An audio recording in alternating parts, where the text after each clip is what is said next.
दोस्तों, स्वागत है आप सबका मेरे YouTube चैनल जिसका नाम है हिंदी नेट JRF क्लास। मैं आदित्य पाठक आपका हार्दिक स्वागत करता हूं। भक्तिकाल के अंतर्गत आज हम बात करेंगे कबीर पर। कबीर के अतिरिक्त भी समय यदि मिला तो हम लोग आगे जो ज्ञानाश्रयी शाखा के अंतर्गत और भी जो कवि हैं उनके विषय में बात करेंगे। सबसे पहला टॉपिक आज का है कबीर। हिंदी भक्ति काव्य का प्रथम क्रांतिकारी पुरस्कर्ता कबीर हैं, यह कहा डॉक्टर बच्चन सिंह ने। कबीर के गुरु के विषय में दो मत हैं। मुसलमानों के अनुसार कबीर के गुरु शेख तकी हैं और हिंदू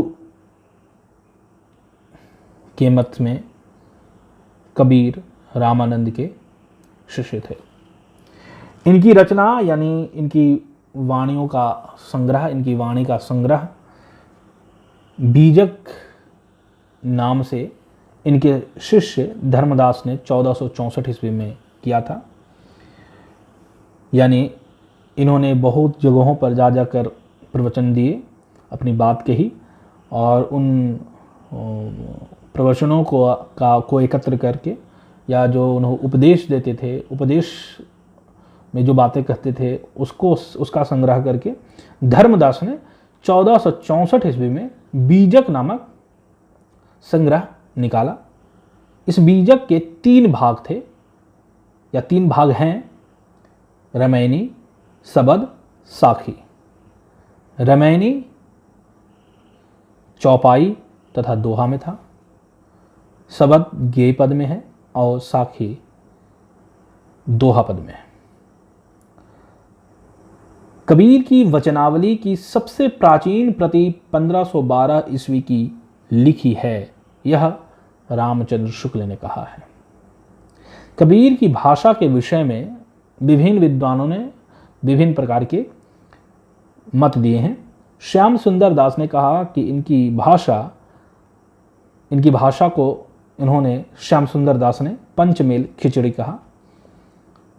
रामचंद्र शुक्ल ने सद्दुक्कड़ी कहा। हजारी प्रसाद द्विवेदी ने इन्हें भाषा का डिक्टेटर कहा, यानी भाषा का तानाशाह।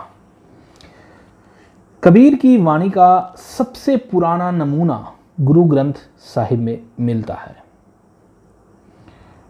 यानी प्रश्न यदि करे कि कबीर की वाणी का सबसे पुराना नमूना कहाँ मिलता है तो उत्तर होगा गुरु ग्रंथ साहिब। कबीर की मृत्यु मगहर में हुई।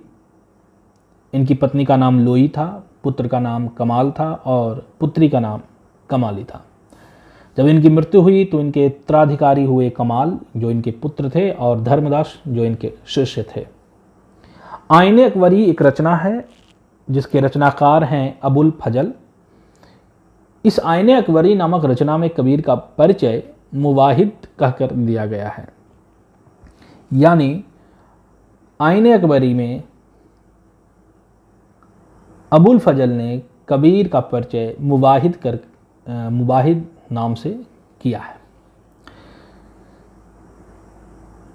कबीर के अतिरिक्त ज्ञानाश्रयी शाखा के अन्य कवि हैं संत रैदास, गुरु नानक, दादू दयाल आदि आदि।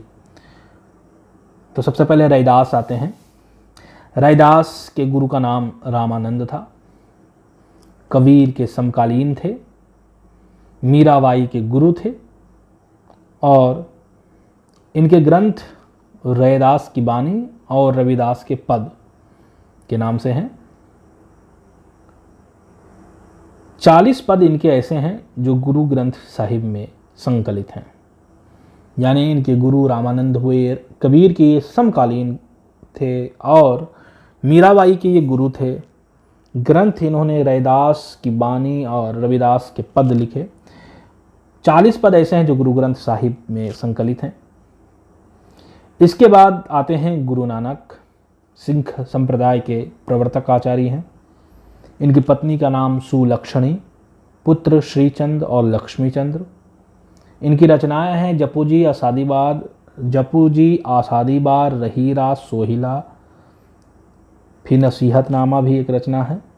तो जपू जी जो नानक की रचना है उसमें नानक दर्शन का सार तत्व है, यानी नानक दर्शन का सार तत्व, यानी नानक दर्शन क्या है, उसका मूल निचोड़ क्या है, वह जपू जी नामक ग्रंथ पढ़ने से हमें प्राप्त होगा। और नसीहत नामा भी इनकी एक महत्वपूर्ण रचना है। इसके बाद आते हैं दादू दयाल। दादू दयाल के संप्रदाय को ब्रह्म संप्रदाय कहा जाता है या पर ब्रह्म संप्रदाय कहा जाता है। इनके दो शिष्य हुए, संतदास, जगन्नदास। पुत्र हुए गरीबदास, मिस्कीन दास। तो जो इनके शिष्य थे संतदास, जगन्नदास, इन्होंने दादू दयाल की वाणी का संग्रह किया और हरडे वाणी के नाम से प्रकाशित कराया। बाद में इनके शिष्य परंपरा में आए रज्जब ने उसी रचना का पुनः संपादन किया और संपादन करके उसका नाम अंगवधू रख दिया।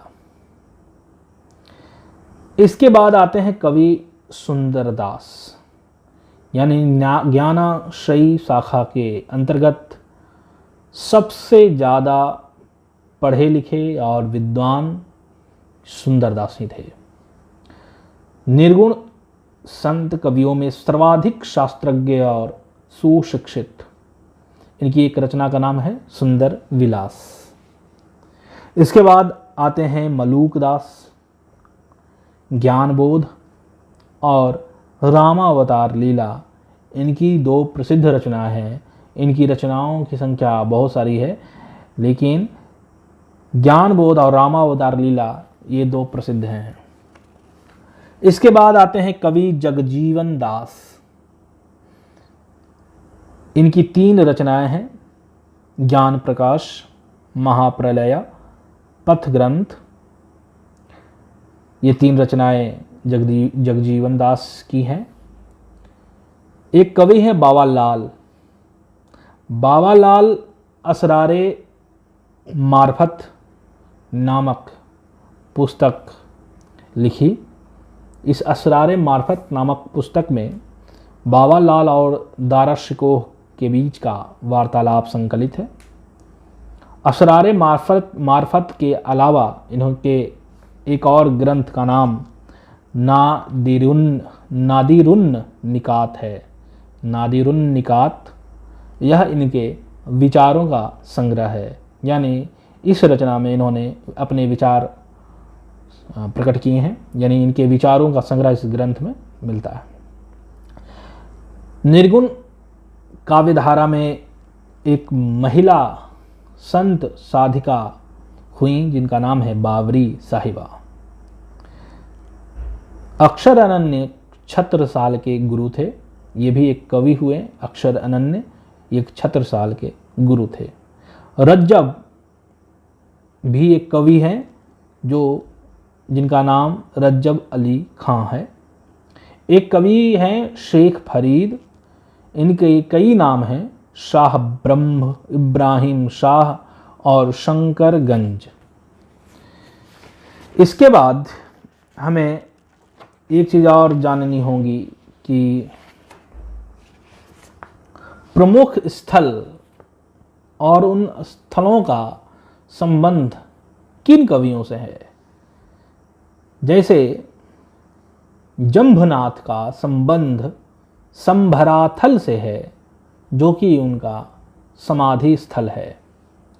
दादू दयाल का संबंध 2 स्थानों से है। एक अलख दरीबा जो सत्संग स्थल है, और एक भराने जो कि राजस्थान में है, मृत्यु स्थल है। कबीर का मगहर मृत्यु स्थल है। सुंदरदास का सांगानेर मृत्यु स्थल है। मीराबाई का द्वारिका मृत्यु स्थल है।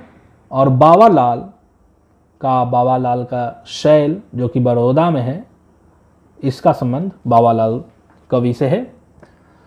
तो इस तरह से हम लोगों ने निर्गुण काव्य परंपरा के अंतर्गत जो भी महत्वपूर्ण बातें थीं उन पर हम लोगों ने विचार किया।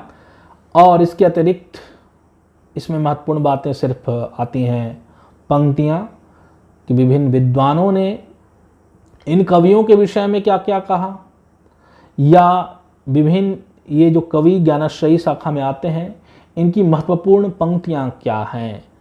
तो इन पंक्तियों और कथन को केंद्र में रखकर, चाहे वो किसी भी काल का रहे, हम लोग उसके लिए एक अलग श्रृंखला अंत में शुरू करेंगे। जब हमारा पूरा कोर्स समाप्त होने को रहेगा तब हम आदि काल से लेकर भक्ति काल, आधुनिक काल, रीति काल, आधुनिक काल तक सब कुछ में जितनी महत्वपूर्ण पंक्तियां हैं, जितने महत्वपूर्ण कथन हैं, सब पर हम लोग विचार करेंगे। उसके पहले हम लोग पहले कोर्स देख लें और जो महत्वपूर्ण बातें हैं उन बातों पर हम लोग विचार कर लेंगे, उसके बाद अन्य बातों पर हम लोग विचार करेंगे। तो इस तरह से आज हम लोगों ने ज्ञानाश्रयी शाखा के अंतर्गत आने वाले महत्वपूर्ण कवियों पर विचार किया। अगले वीडियो में हम लोग प्रेमाश्रयी शाखा के अंतर्गत आने वाले प्रमुख कवि जैसे कुतुबन, मंझन, मलिक मोहब्बत जायसी आदि जो महत्वपूर्ण कवि हैं उनकी रचनाओं, उनकी विशेषताओं के विषय में बात करेंगे। तब तक के लिए आपसे विदा लेता हूँ। धन्यवाद।